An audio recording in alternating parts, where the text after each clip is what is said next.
ॐ नमो भगवते वासुदेवाय कृष्णाय वासुदेवाय हरये परमात्मने प्रणतः क्लेशनाशाय गोविन्दाय नमो नमः। नारायणं नमस्कृत्य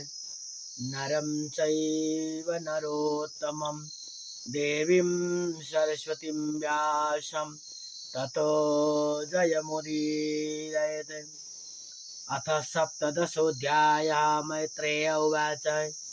निशम्यात्मभुवा गीतं कारणं शङ्खयोज्जिताः ततः सर्वे निवर्तन्त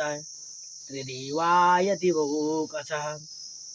दितिस्तु भर्तुरादेशा दपत्या परिशङ्किनी पूर्णे वर्षशते साध्वी पुत्रौ प्रसूसुवे यमौ उत्पातावस्तत्र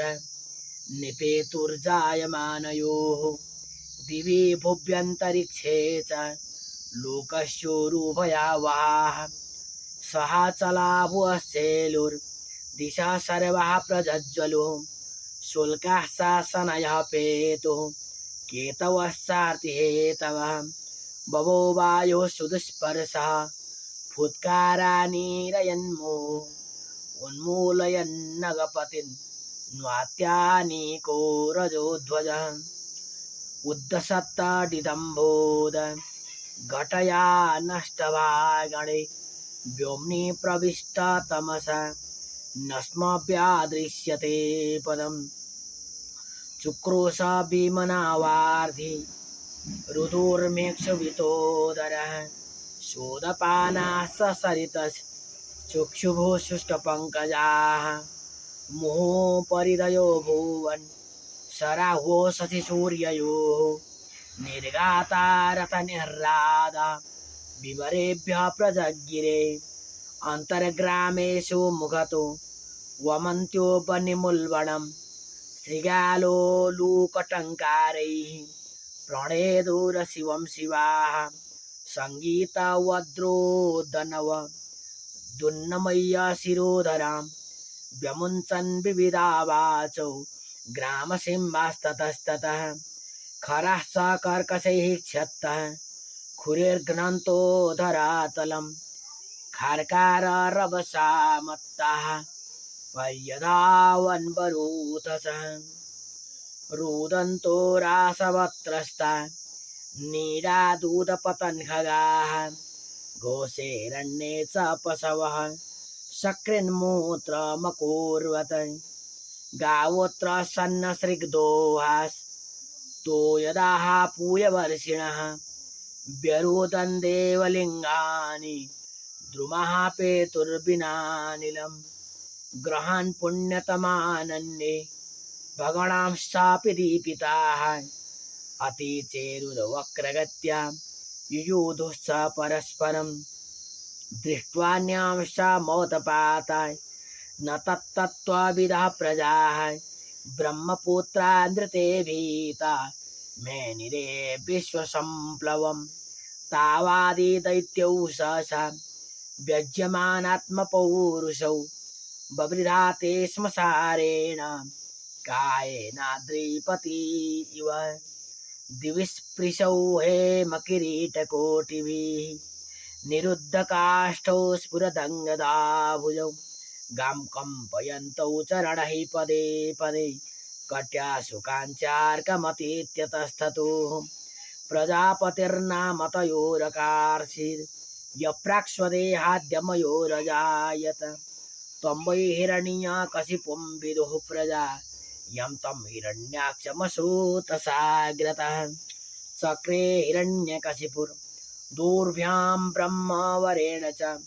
वशेषमासपालां लोकां स्त्री न कुतो मृत्युरुद्धतः हिरण्याक्षो नुजस्तस्य प्रियप्रीतिकृदन्वहं गदापाणिर्दिवं यातो योत्सुरमृगयन्नरणं तं वीक्ष्य दुःसहजवं रणत्काञ्चननूपुरं वैजयन्त्या स्रजाजुष्टा मम सन्न्यस्तमहागदम्